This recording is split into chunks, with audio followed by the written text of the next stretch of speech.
paz do Senhor, irmãos. Estamos aqui no Praça A. Agora vamos pregar pela parte da manhã aqui. Seja feita a vontade do Senhor. Deus abençoe os irmãos.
paz esteja com aqueles que recebem a palavra do Senhor.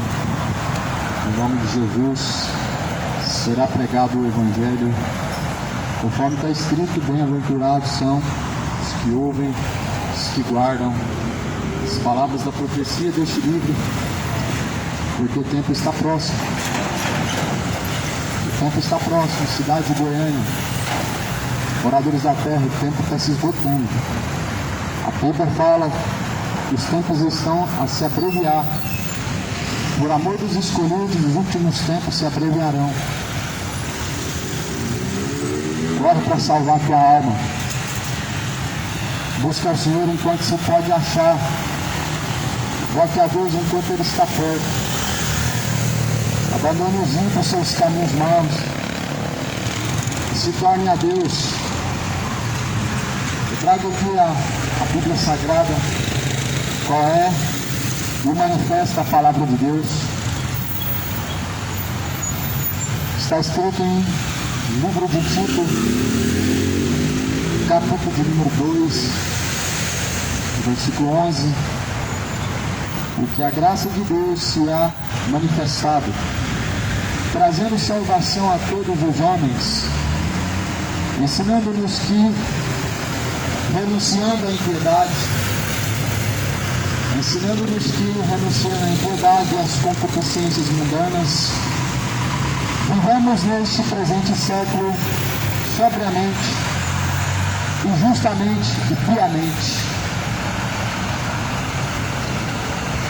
Aleluia, glórias a Deus, aguardando a bem-aventurada esperança e o aparecimento da glória do grande Deus, o nosso Senhor Jesus Cristo, o qual se deu a si mesmo por nós, para nos remir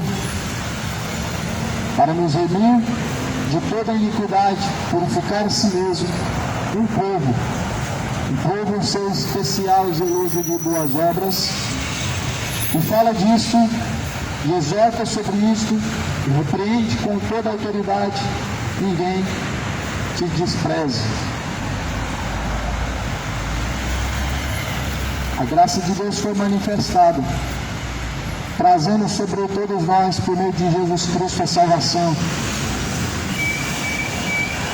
Isso significa que todo mundo está salvo, porque a Bíblia diz que Jesus veio trazer a salvação a todo mundo por meio de sua graça.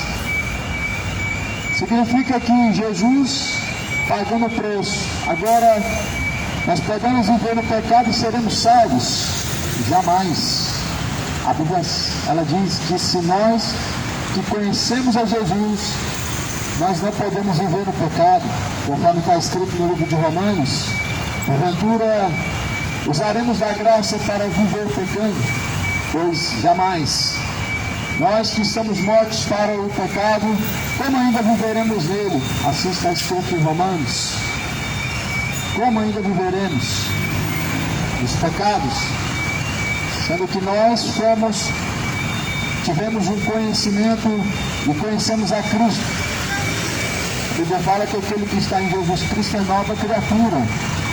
E se nós somos nova criatura, como ainda teremos aquela natureza de Adão? A natureza de Adão é a natureza do pecado. Se nós em Jesus Cristo fomos gerados nova criatura e nascemos novamente, como ainda teremos o prazer no pecado? Como podemos pecar e sentir alegria na alma? Se estamos em Jesus, somos nova criatura. E certo é que o pecado, ele não nos acompanha mais se estamos em Jesus. A Bíblia fala que por um só homem entrou o pecado no mundo, e só por um homem também o pecado foi tirado do mundo, ou seja, por meio de Jesus Cristo, por meio do Senhor Jesus. A Bíblia fala que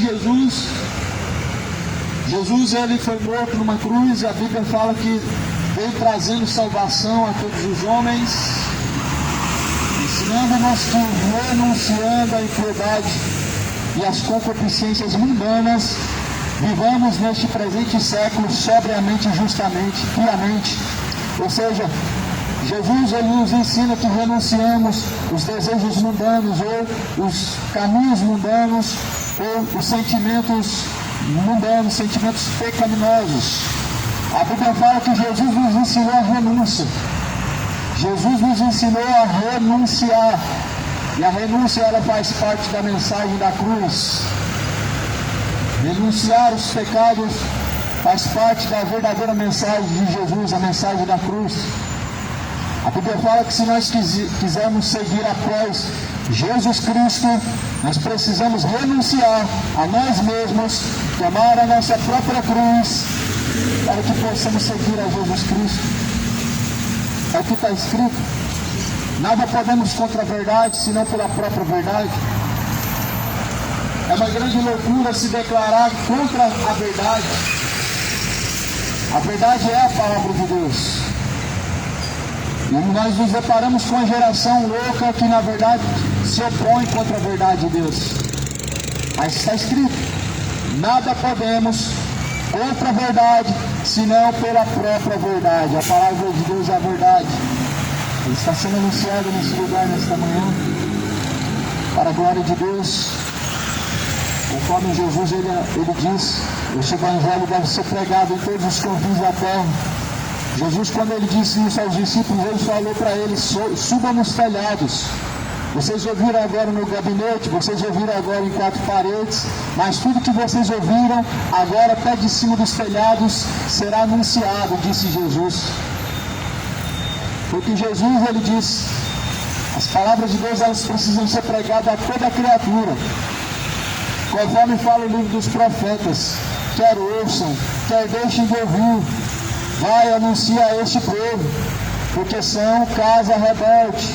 Deus falou, e a palavra do Senhor, ela está sendo anunciada como testemunho, como um aviso prévio, para que possamos todos nós estarmos diante do Senhor, preparados e prontos para o grande dia do juízo. Nós estamos vivendo um século em que, na verdade, de tempos trabalhosos. Estamos vivendo um século de tempos trabalhosos. Conforme diz uma das cartas que Paulo escreveu, são tempos trabalhosos para que o homem salve a sua alma. Tempo de muito trabalho. São tempos em que, na verdade, o homem que perseverar até o fim, ele será salvo. Por que tempos trabalhosos? Porque é com muito esforço, é com muita perseverança, é com muita renúncia, principalmente renúncia, que o homem consegue alcançar a vida eterna, principalmente renúncia. Guarda essa palavra, é uma palavra-chave. Renúncia é uma das principais características que Jesus ele ensina sobre o verdadeiro caminho que conduz à salvação. A renúncia certamente faz parte do Evangelho, faz parte da caminhada de alguém que verdadeiramente adora a Deus e crê na salvação, porque nós vamos nos deparar nessa caminhada com diversas tentações, com diversos caminhos contrários, com diversos pecados. E algumas pessoas vão dizer como uma desculpa que pecar é normal e que não dá mais para falar de pecado numa geração como essa, e que só Jesus não pecou, que só Jesus é santo. Muitas desculpas para não renunciar aos seus pecados, para não deixar o orgulho, para não deixar a embriaguez, para não deixar a idolatria, para não abandonar a feitiçaria, as mentiras, e etc, e etc. Mas Deus não aceita as desculpas humanas. Não, as justificações humanas, elas não colocam o homem como inocente, como réu inocente. Jesus falou que assim nós não somos mais réu inocente, porque Jesus anunciou essas palavras. É por isso, porque Jesus ele pisou na terra anunciando, alertando acerca do reino de Deus, acerca da eternidade, acerca do que está escrito. Jesus ele falou. Por isso que nós somos indesculpáveis. Por isso que nossas desculpas não são aceitas diante de Deus para nos justificar e para nos colocar como pessoas inocentes. A Bíblia fala que em Timóteo, ou melhor, Tito, na carta de Tito, está escrito no capítulo de número 2, no versículo de número 12, ensinando-nos que, renunciando à impiedade e às concupiscências mundanas, vivamos neste século presente, sobriamente, piamente, justamente. Jesus ensinou a renunciar às concupiscências deste mundo, à impiedade. Renunciar o que a Bíblia está falando? A impiedade, os desejos mundanos. Para que neste século presente, ou seja, esse século atual, nós possamos viver sobriamente, justamente, piamente. Você percebe que a sobriedade ela deve acompanhar aqueles que aguardam Jesus Cristo. Não digo eu, mas sim o que está escrito. Estou falando o que está em Tito, capítulo 2, versículo 12. A sobriedade é algo que deve acompanhar aqueles que creem em Jesus verdadeiramente. Aqueles que falam que Jesus está em seu coração. Aqueles que dizem que Deus é o seu Pai. Aqueles que na verdade confessam que Jesus é o Senhor.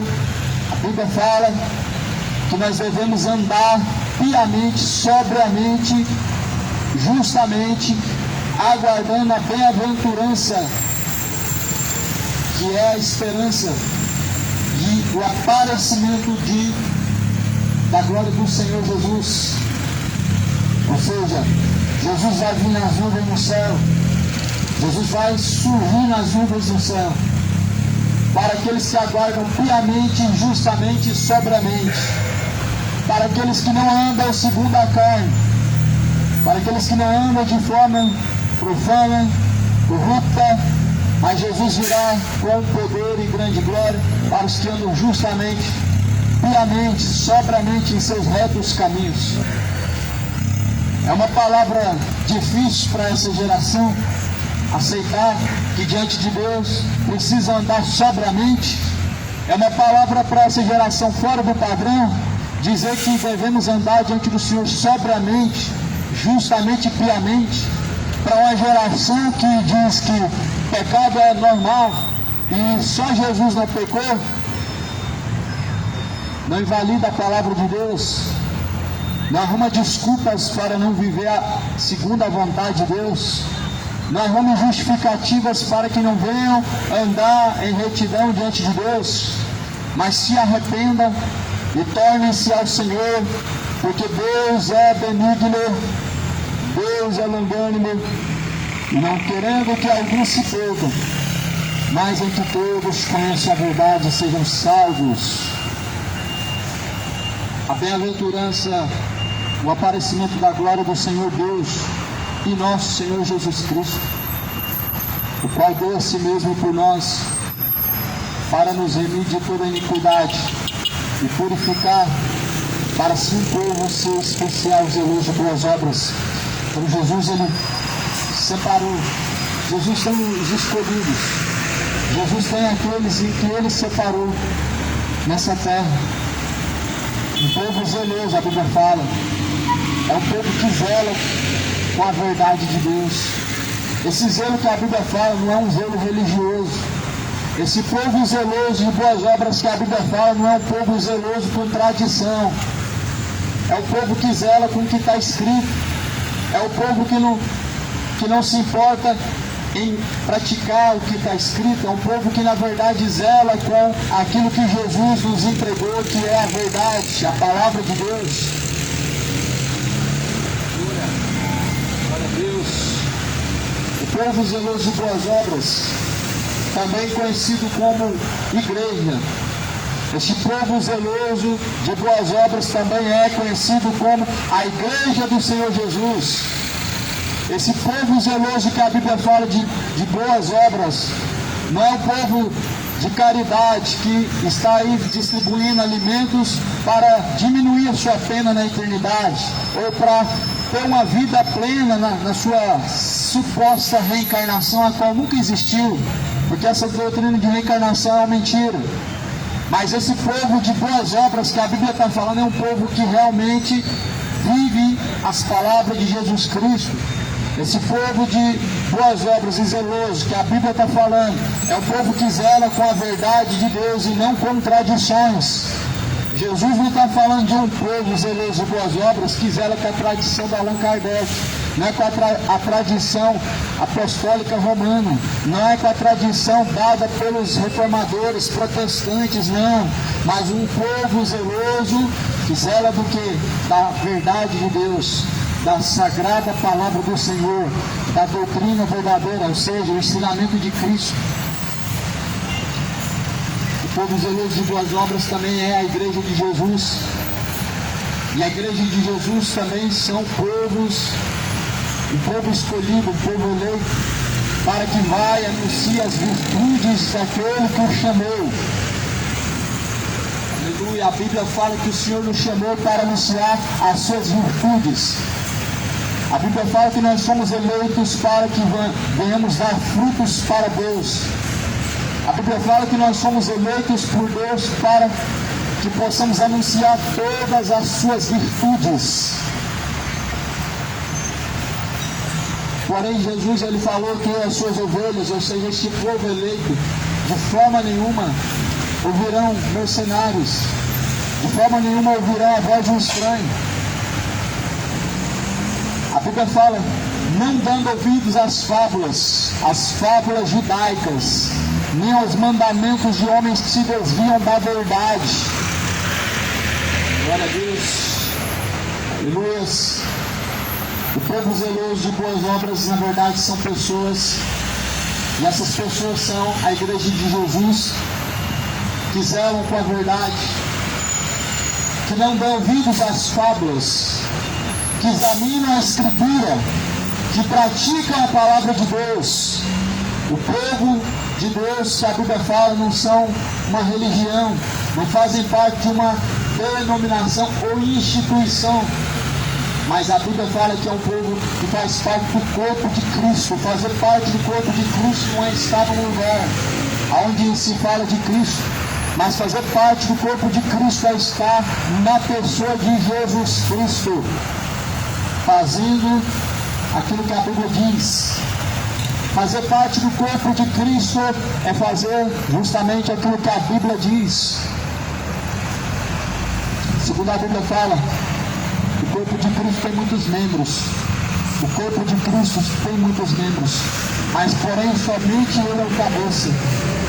Somente Jesus é o cabeça, porque Ele é a igreja verdadeira, é Jesus Cristo. Nós que seguimos as palavras de Jesus Cristo, nós somos membros do corpo de Cristo. Pelo que a Bíblia diz, que se nós tão somente nele permanecemos, nós somos assim, a Bíblia, chamados como povo eleito, sacerdócio real, para que possamos anunciar as virtudes daquele que nos chamou. Quem que nos chamou? Foi Deus, o mesmo que anunciou o fim desde o princípio, porque a Bíblia fala que Deus anuncia o fim desde o princípio. Deus anuncia o fim desde o princípio. O fim é anunciado desde o início. E até hoje as pessoas não credibilizam. E até hoje as pessoas estão sem correção e sem obediência. Mesmo sabendo que Deus anuncia o fim desde o princípio, sabendo que um dia Jesus virá nas nuvens no céu, as pessoas ainda não se arrependem. Não se convertem em Jesus Cristo, não se convertem ao Senhor da glória, o Senhor Jesus poderoso. Estou aqui anunciando que Jesus mandou anunciar o Evangelho do Reino. A palavra do Evangelho, da mensagem da cruz, é loucura para os que perecem, mas é poder de Deus para aqueles que são salvos. A mensagem da cruz é loucura para os que estão perecendo. Para essa geração, a mensagem da cruz, ela se tornou uma loucura. A Bíblia fala que para os judeus, Jesus Cristo crucificado era uma loucura. Os judeus tinham como uma loucura Jesus sendo crucificado. Por quê? Porque é o rei dos judeus. O rei não podia ser maltratado. O rei não podia ser humilhado. Nós conhecemos muito bem a cultura do rei. Mas Jesus não cumpriu a cultura desses reinos terrenos. Porque Jesus, ele é o rei dos reis. Ou seja, ele é o rei dos reis aqui na terra, nos céus. Senhor dos senhores, nos céus e na terra, daqueles que na verdade obedecem a Deus. E para os judeus, Jesus crucificado era uma loucura. E por que uma loucura? Porque o rei tinha que andar num cavalo de boa raça, numa carruagem da melhor que tinha. Mas Jesus entrou em Jerusalém sentado no ombro de uma jumenta emprestada. E o tapete vermelho que Jesus entrou em Jerusalém eram as roupas velhas que as pessoas jogavam no caminho. E galhos de ramas secas que eles estendiam no caminho. Por isso que para os judeus era loucura Jesus crucificado, porque um rei tinha que sentar no trono. O rei tinha que ser bajulado por todos. Um rei ele tinha que ser adorado por todos. Mas Jesus não foi adorado. Ou melhor, pelo menos ele não aceitou a adoração. Ele falou, adora a Deus o Pai. Adora ao Senhor. Jesus falou, Deus o Pai procura verdadeiros adoradores. Que o adorem em espírito e em verdade. Por isso que Jesus crucificado é uma loucura para muitas pessoas. Para muitas pessoas Jesus crucificado é uma loucura. E principalmente para aqueles que na verdade não crê na Escritura. Jesus ele ensina assim, se alguém quiser vir após mim, necessário é tomar a sua própria cruz. Se quiser seguir Jesus, necessário é tomar a sua própria cruz. A cruz ela é a renúncia ao pecado. As pessoas hoje entendem o contrário do que Jesus fala. A cruz que Jesus falou que nós devemos levar são as renúncias, é renunciar a si mesmo. Trata-se de renunciar às próprias vontades, os próprios desejos pecaminosos, desenfreados, sentimentos imorais, sentimentos adúlteros, sentimentos profanos, sentimentos maliciosos, sentimentos de embriaguez, sentimentos homoafetivos, sentimentos imorais. Necessário é o homem renunciar a si mesmo. Necessário é, se alguém quiser seguir a Jesus Cristo, tomar esta cruz, ou seja, renunciar todos esses desejos, renunciar toda a malícia, todo o pecado, para seguir a Jesus. Se alguém quiser vir após mim, disse Jesus, deve renunciar a si mesmo, tomar a sua cruz e seguir. Porém, as pessoas entendem errado, elas entendem que elas têm que pegar um objeto de cruz e levar consigo. As pessoas entendem o contrário, elas entendem que tem que pegar um crucifixo e levar ele para todo lado, para cima e para baixo. Mas renunciar ao pecado as pessoas não querem. Renunciar à embriaguez as pessoas não querem. Essa cruz as pessoas não querem deixar. Essa cruz as pessoas não querem levar sobre si. Renunciar o adultério, a fornicação, a mentira, a embriaguez, isso as pessoas não querem. Isso as religiões, na verdade, não proíbem. Mas a Bíblia fala que se alguém quiser seguir Jesus, ele precisa tomar essa cruz e seguir a Jesus Cristo. Não é levar um crucifixo, não é levar um terço, não é pegar o crucifixo, mas é renunciar às suas vontades carnais, os seus desejos desenfreados, aquilo que na verdade é considerado como o pecado. Jesus ensinou que a renúncia foi o que Jesus estava ensinando. E isso nós vemos presente em todos os ensinamentos de Jesus, a renúncia. Quando nós vemos Jesus instruindo um jovem rico, o que Jesus estava falando? O que ele tinha que abrir mão? O que ele tinha que renunciar? A avareza, a ganância, a soberba da vida, deste mundo. Jesus falou, se quiser vir após mim, vende tudo que tem. Jesus disse, o dê aos pobres não é uma caridade. A renúncia não é uma caridade. A renúncia é uma cruz a ser levada, porque deixar as vontades carnais, ela é dolorida, é algo doloroso, é um processo que, como se fosse uma crucificação. A renúncia, ela é considerada como uma crucificação. Renunciar é como se você estivesse crucificando algo. E na verdade, quando nós seguimos a Jesus, nós devemos crucificar todas as nossas paixões infames, todos os nossos delitos, todas as nossas iniquidades, todos os pecados. A cruz, ela representa isso, renúncia. Porque quando Jesus foi crucificado, ele abriu mão de suas vontades. Jesus, quando foi crucificado, ele abriu mão da sua paz. A Bíblia fala que o castigo que nos traz a paz estava sobre Jesus. Ou seja, para nós hoje termos paz com Deus, Jesus, ele precisou abrir mão da sua paz sendo crucificado. A cruz representa a renúncia. Quando Jesus foi crucificado, lembrando que ele desceu primeiramente do céu. A Bíblia fala que ninguém mais subiu ao céu, senão aquele que desceu do céu, que é o Filho de Deus. Então Jesus desceu do céu. Isso foi uma renúncia. Viver na terra para ser crucificado e ser cuspido na cara e ser chamado de falso profeta e de filho do diabo, isso é uma renúncia. Jesus, ele deixou a adoração de anjos, dos anjos para com ele, deixou um trono de glória para ser crucificado. O nome disso é renúncia. Para ser maltratado, para ser morto pelos delitos de uma humanidade inconsequente, de uma nação inteira, de uma geração inteira, de todas as gerações. O nome disso é renúncia. Para hoje as pessoas não querem renunciar nem sequer os seus pecados e suas vontades más diante de Deus e arrumarem desculpas e falar que pecar é normal, é como se Jesus tivesse morrido em vão. Mas Jesus não morreu em vão. Algumas pessoas, na verdade, elas invalidam o que Jesus fez por elas. Na verdade, Jesus não morreu em vão.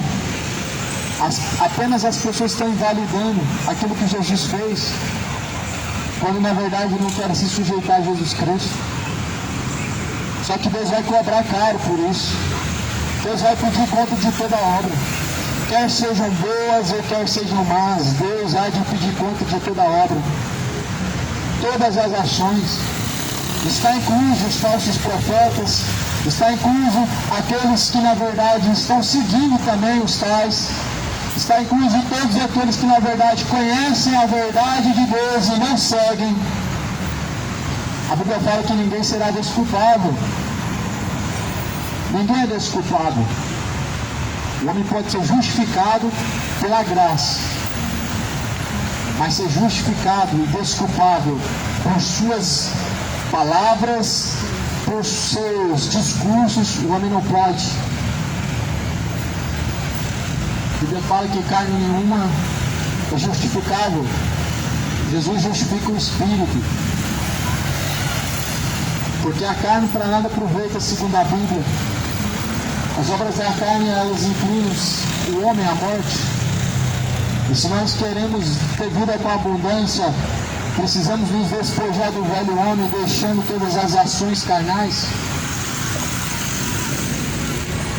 Devemos deixar, a Bíblia fala, as concupiscências mundanas.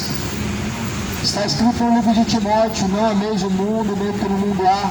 Ou melhor, adúlteros e adúlteras, não sabeis que o amor deste mundo é inimizade contra Deus? Aquele que ama este mundo, o amor do Pai não está nele, a Bíblia diz. A Bíblia está dizendo que as concupiscências mundanas devem ser renunciadas. Você sabe do que se trata?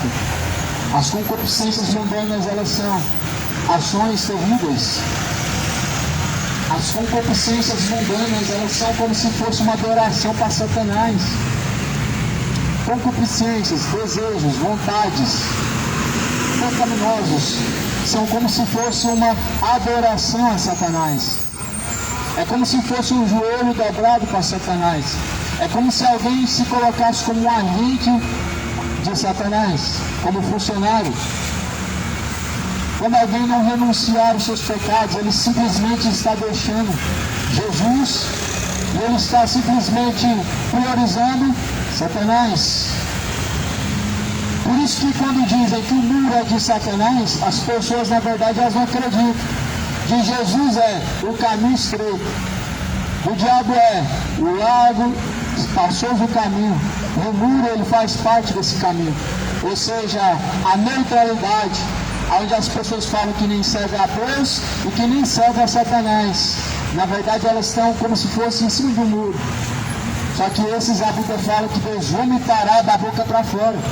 Ou seja, Deus tem uma repulsa daqueles que ficam em cima do muro, daquelas pessoas que na verdade não decidem a que caminho seguem e a qual o Senhor adora.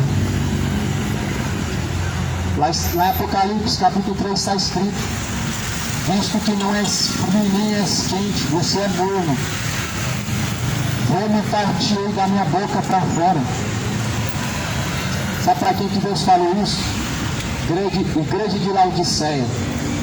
Sabe o que é a igreja de Laodiceia? Igreja, primeiramente, são um conjunto de pessoas reunidas em Jesus Cristo, em nome de Jesus. Sabe o que representa a igreja de Laodiceia? Pessoas mornas. Pessoas que na verdade não tomam atitudes, não defendem a verdade. Pessoas que na verdade não se opõem contra a mentira. São pessoas que ficam caladas vendo o erro diante de seus olhos. São pessoas que veem heresias, homens hereges, falsos profetas, doutrinas de demônios. Tudo que elas falam é: deixa, Deus vai pedir conta, deixa na mão de Deus. Deus vai julgar. Nós devemos olhar só para Jesus. Essa igreja de Laodiceia que está olhando para falsos profetas, seguindo o que tais falsos profetas fazem, ou pelo menos consentindo junto com eles, estando no mesmo ambiente, e falando: nós devemos olhar para Jesus. Mas se Jesus não está em tal pessoa, para quem que você está olhando? Se Jesus não reflete nas ações de tais homens, para quem que você está olhando? Se não é Jesus que está agindo através de tais pessoas, para quem que você está olhando? Como que você vai olhar para Jesus se não é Jesus que se reflete nas ações dos homens hereges, nas ações de homens corruptos, que fazem da palavra de Deus um negócio, que fazem da palavra de Deus uma fonte de lucro, que na verdade comercializam a fé e vendem a fé como vidas? Para quem que você está olhando? Esse não é o Jesus da Bíblia. O Jesus da Bíblia não disse: venham após mim, te darei em dobro, te darei em triplo. Não, a Bíblia fala pelo contrário. Jesus fala assim: ninguém que deixa casa, pai, mãe, família, tudo, por amor de mim, que não vão ser recompensados no reino de Deus.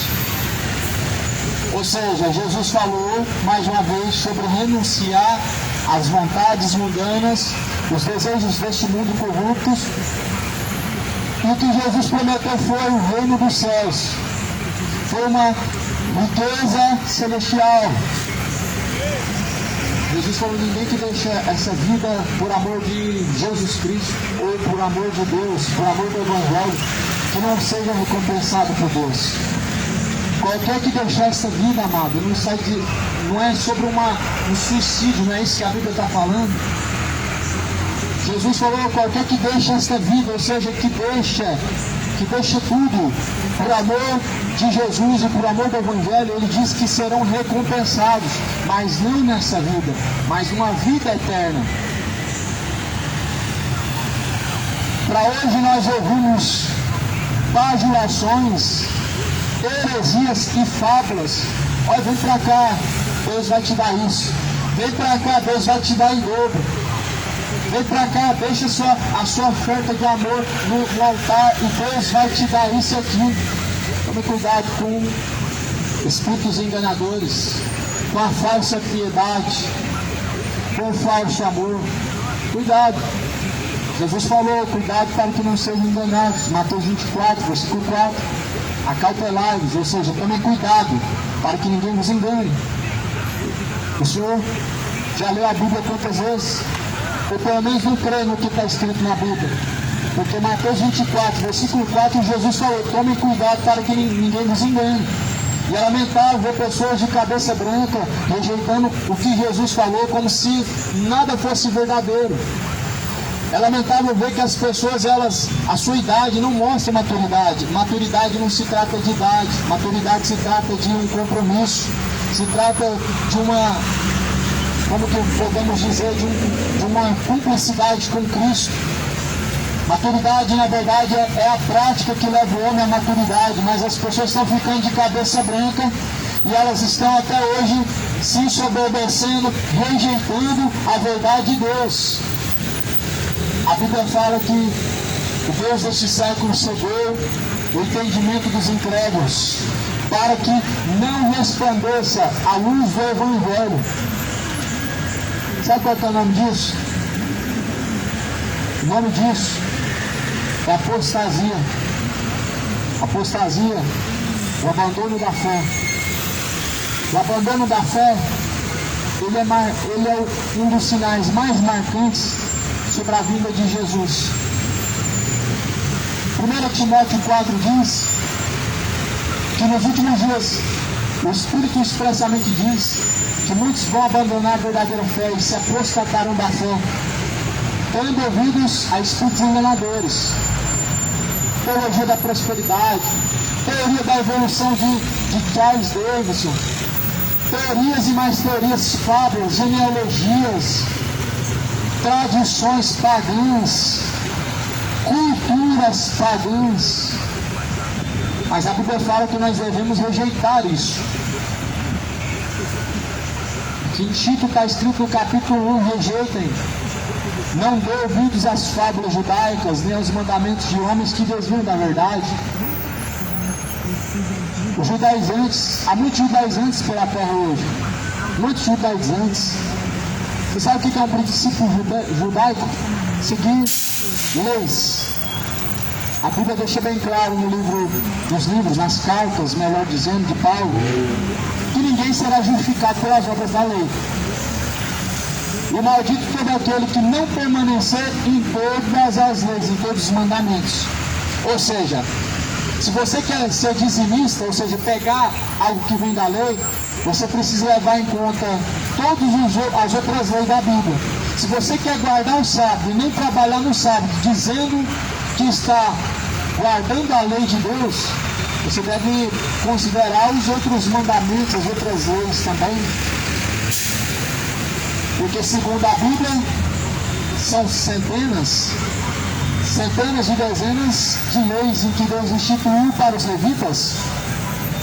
E dentro de uma dessas leis em que Deus instituiu para os levitas, não podia cortar nem o canto do cabelo, arredondando. E podiam se cortar a barba.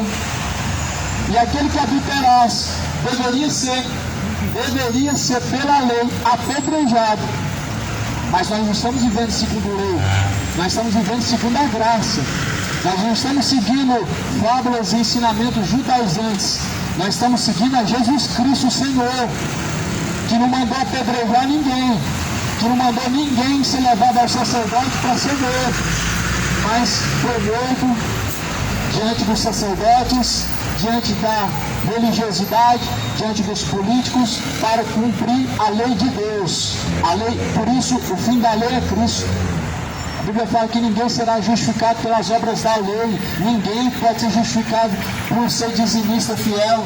Ninguém pode ser justificado por ser guardador do sábado. Ninguém pode ser justificado por não comer carne disso, carne daquilo. As obras da lei não justificam o homem. As obras da lei não santificam o homem. As obras da lei não colocam o homem como justo diante de Deus. Por isso, não comer carne, ou simplesmente não trabalhar no sábado, ou ser um dizimista fiel, nada disso te justificará diante de Deus, e nada disso diante do Senhor é válido quando você está descumprindo os outros mandamentos. está escrito: ninguém será justificado pelas obras da lei, pois o fim da lei é Cristo. E maldito todo aquele que descumprir um só desses mandamentos, pois está escrito. E aí a pessoa ela não trabalha no sábado, mas ela adultera. Aí, segundo a lei, não pode cortar os cantos do cabelo, mas a pessoa ela é dizimista fiel. O que a Bíblia está dizendo é: ninguém é justificado pela lei, não é a lei que te justifica. Se as pessoas tentarem seguir a lei, elas vão viver em maldição. Se as pessoas tentarem buscar justificação pelas obras da lei, elas serão condenadas. Nós somos justificados pela graça de Jesus. Nós somos justificados pela fé. Nós somos salvos pela graça mediante a fé em Jesus Cristo. E se alguém está em Jesus Cristo, nova criatura é. E todas as coisas se fizeram novas. Tudo se faz novo se alguém está em Jesus Cristo. Tudo. Pensamento, o caminho, a conduta. A Bíblia fala que a boca fala do que está cheio o coração.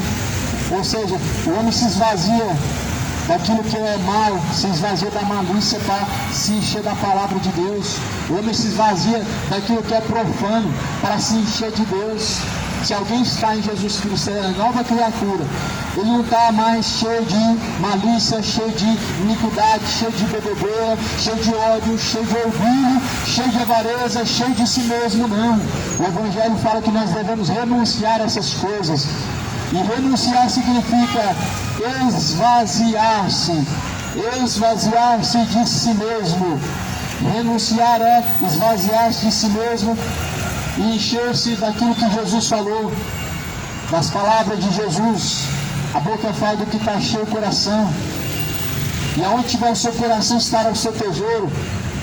Ou seja, se você renuncia os desejos maus, a idolatria, bebedeiras, feitiçarias, se você renuncia o orgulho, o adultério, você tem uma possibilidade de buscar se encher do Espírito Santo de Deus.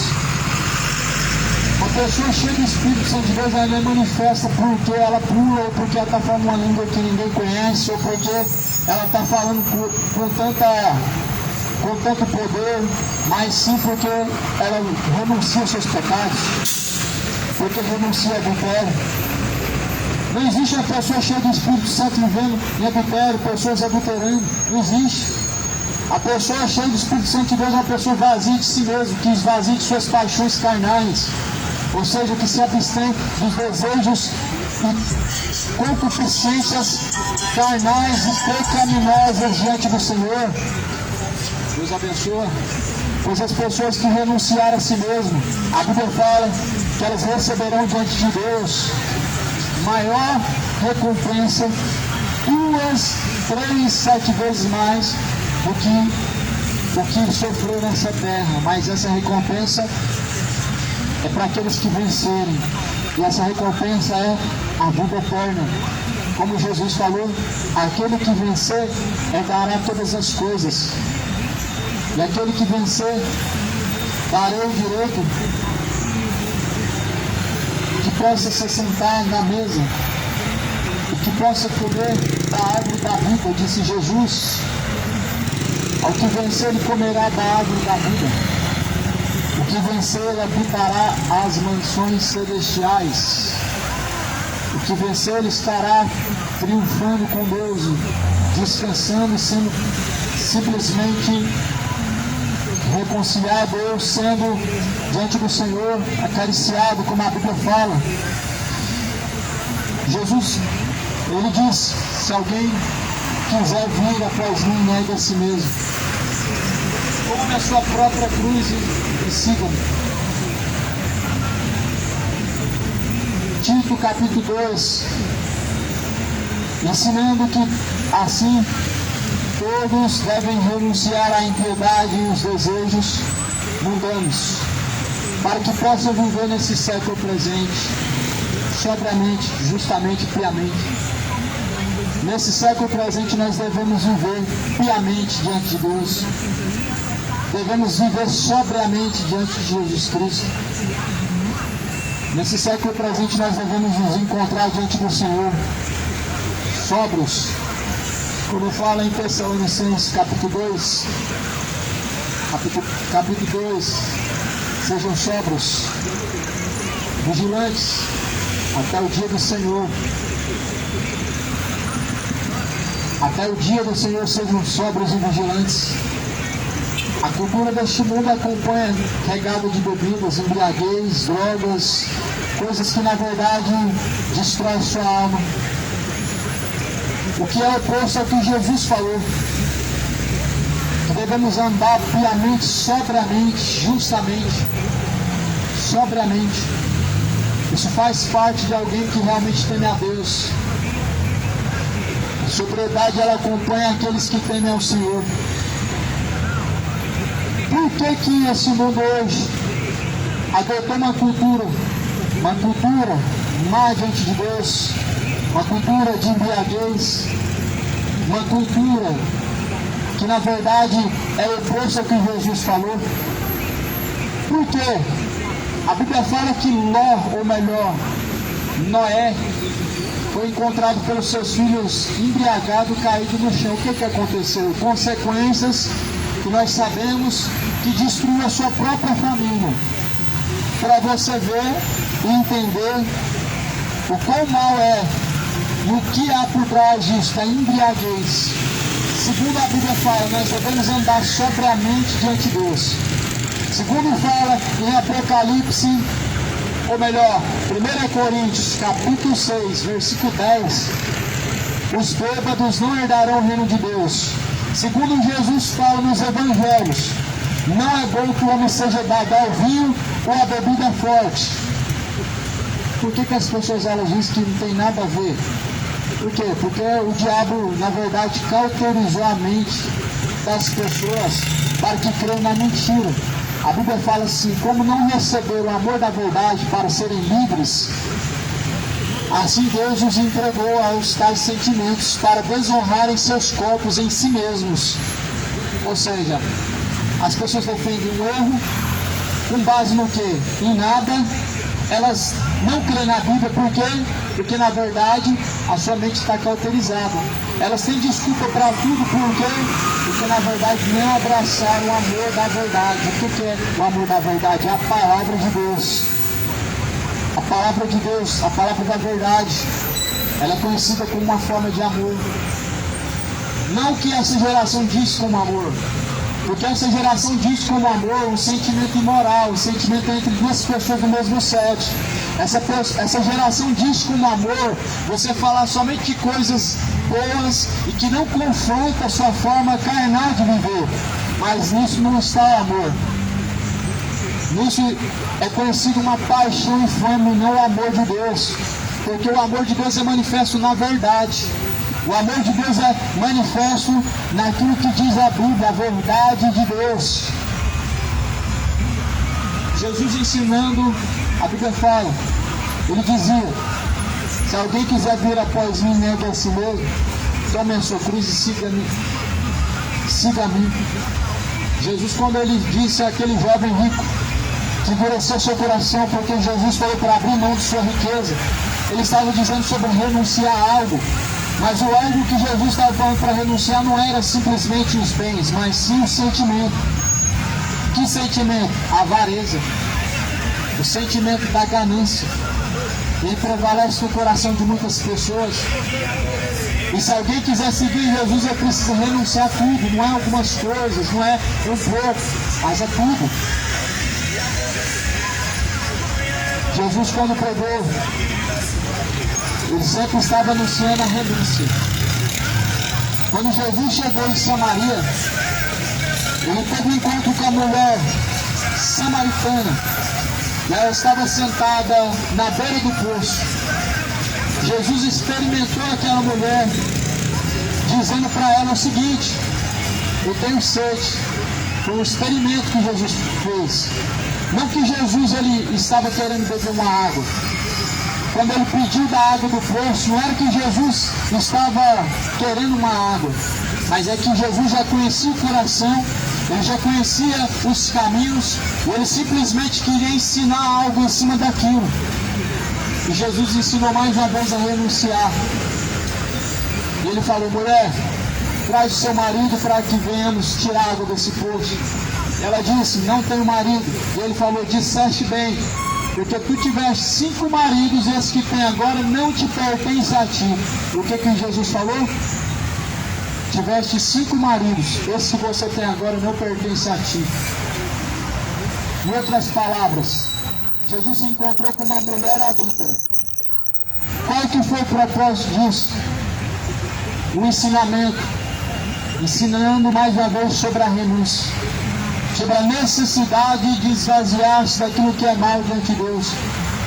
E nesse ato, Jesus ele simplesmente mostrou o adultério, mostrou que necessário é se abster daquilo que não provém de Deus, do adultério.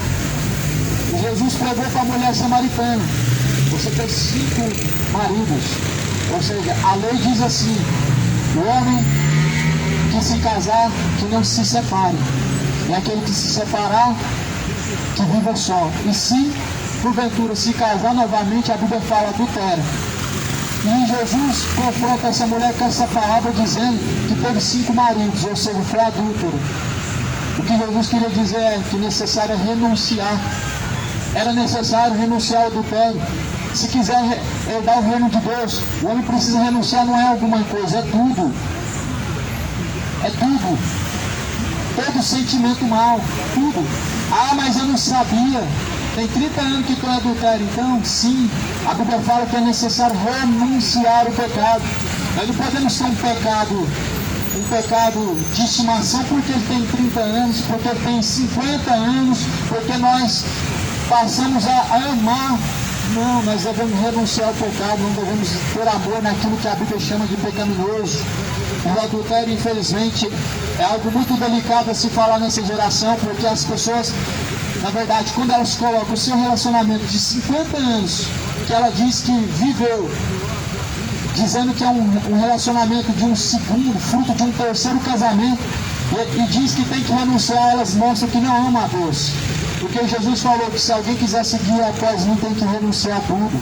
Esse tudo que Jesus está falando é pecado. Não viva adulterando, não viva no adultério, se arrependa. O arrependimento ele é acompanhado de uma renúncia. E a renúncia ela é acompanhada por aqueles que amam Jesus, por aqueles que amam a palavra de Deus e não a sua própria vida. Por isso Jesus falou, se alguém quiser vir após mim, é necessário renunciar a si mesmo e seguir após mim. Eu estou dando aqui um exemplo para você ver o tanto que é difícil a renúncia. Um exemplo aqui mais delicado possível, que é um adultério, que é um segundo casamento. Se torna complicado, porque as pessoas, elas inconsequentemente, sem consciência, elas estão pecando, constituindo família, e depois elas descobrem a verdade. O que acontece? Elas acham que devem continuar, elas acham que devem permanecer, quando a Bíblia fala que nós devemos renunciar. Por isso, cidade goiana, lê a Bíblia, lê, examine a Escritura, moradores da terra, lê a Bíblia, lê. Todas essas consequências, esse estrago veio ao decorrer do tempo, pelas pessoas não lêem o que está escrito na Bíblia e dá ouvido ao que os homens dizem. Todo esse estrago feito em casamentos, em família, e etc, veio pelas pessoas não examinar o que está escrito na Bíblia. Elas consultam homens, elas consultam os seus líderes, elas consultam mestres, mas a fonte verdadeira é a Bíblia. A fonte verdadeira não é o médium, não é o pai de santo, não é o adivinhador, não é o agoureiro, não é o padre, não é o pastor, não, a fonte verdadeira é a Bíblia. A Bíblia, ela define o futuro. O homem, ele lê a mão e ele fala de um futuro incerto. Por quê? O amanhã não pertence a Deus, pertence ao Senhor, não pertence. O que a criatura ela pode definir sobre amanhã? Ela não sabe do dia de amanhã. A Bíblia fala que o dia de amanhã pertence a Deus e basta a cada dia o seu mal. Ou seja, se o dia de amanhã pertence a Deus, por que você vai consultar o médium, o feiticeiro, o pai de santo, pedir alguém para revelar o seu futuro, para ver a sua mão e revelar o que há de acontecer, sendo que só Deus sabe o dia de amanhã? E a Bíblia fala que o amanhã pertence a Deus. E realmente, se o amanhã pertence a Deus, nós devemos permanecer na vontade do Senhor. Nós devemos estar preparados para encontrar com o Senhor. Como realmente o amanhã pertence a Deus, nós devemos estar preparados para ter um encontro urgentemente com Deus. Devemos estar preparados para encontrar com o Senhor nas nuvens no céu, como aqui nessa terra quando deixar esse corpo. Devemos estar preparados para ter um encontro com Deus, desde que seja aqui na terra quando deixar esse corpo, ou quando Jesus vier nas nuvens no céu. Porque a Bíblia fala que o corpo voltará ao pó da terra, o espírito de vida tornará para Deus. Nós devemos entender que nada nessa vida será eterno, tudo nessa vida passa. O corpo vai voltar ao pó da terra, o espírito de vida tornará para Deus, mas a alma, para onde irá? Vai vagar pela terra a alma, sendo que a Bíblia falou que segue a juízo, estará diante de Deus para ser julgado.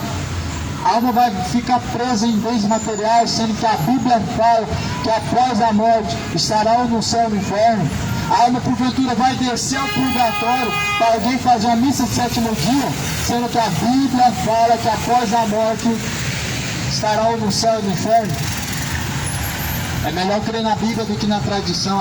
A tradição ela está errada em relação ao que diz a palavra de Deus.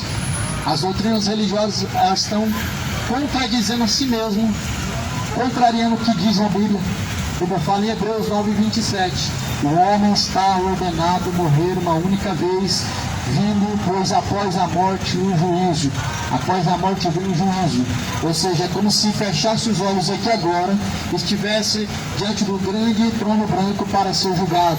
E a Bíblia, quando ela fala em Apocalipse 20, que Deus, ele então, segundo as suas obras, te dará o céu ou o inferno, ou melhor, te julgará, e depois disso estará ou no céu ou estará no inferno, segundo a própria palavra do Senhor diz. Ou seja, após a morte você não vai estar com a alma presa em bens materiais, após a morte você não estará vagando pela terra, após a morte não estará no purgatório aguardando por uma missa de sétimo dia, mas segundo a Bíblia, após a morte estará diante do justo juiz, a qual te dará ou o céu ou o inferno. Então, crê na Bíblia, crê no que está escrito, lê o que está escrito, examine a Escritura, não pereça, crê na verdade, não seja incrédulo, examine toda a Escritura, porque ela testifica de Jesus Cristo e nós encontramos nela a verdadeira vida eterna. Verdadeira vida eterna está em Jesus Cristo. Verdadeira vida eterna tem Jesus Cristo a entregar a nós de forma gratuita. De forma gratuita, mas teve um preço. Preço de cruz, preço de morte, preço de sangue. Esse foi o preço. Felicidade Goiânia. Não pereçam, creia no Evangelho, creia nas Escrituras. Bem-aventurados são aqueles que ouvem, aqueles que guardam as palavras da profecia deste livro. Porque o tempo está se aproximando.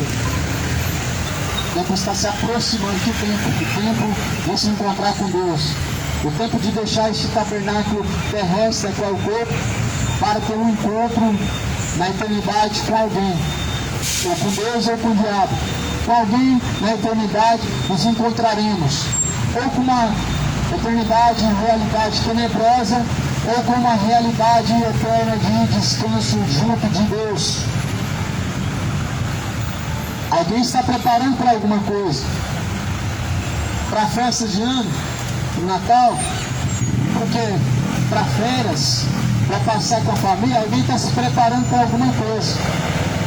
Mas há algo mais importante do que estar preparado para o Natal, festa de ano novo, é estar preparado para se encontrar com Deus. Está preparado para se encontrar com Deus? Estão se preparando para se encontrar com o Senhor? Estão preparados para se encontrar com Deus? É muito mais importante do que estar preparado para viver alguns momentos, para viver algumas circunstâncias que vão passar. Jesus falou, tudo nessa vida passa. Passarás os céus, passarás a terra, mas porém aquele que faz a vontade de Deus permanece para sempre. Aquele que faz a vontade do Senhor permanece para sempre. Tudo nessa vida passa. As pessoas ajuntam aqui, ajuntam dali, elas fazem preparativos, Mas a Bíblia fala lá em Tiago, eis o que é a vossa vida. Ela é como um vapor. É como um vapor que logo se desvanece. É como um vapor que logo some e desaparece. Como um vapor. É a vida do homem. Por isso, os seus preparativos não seja para o ano que vem, não seja para o mês que vem, não seja para daqui 3 dias, não seja para o Natal, não seja para o Ano Novo, mas seus preparativos estejam incluindo uma eternidade. Prepara-te para se encontrar com Deus. Prepara-te, cidade de Goiânia, para se encontrar com o Senhor, o teu Deus. Jesus está às portas. O dia do Senhor se aproxima. O bem-aventurado ao servo quando o Senhor vier o encontrar fazendo assim. Pai, seja convosco. Todos tenham um dia abençoado em nome de Jesus.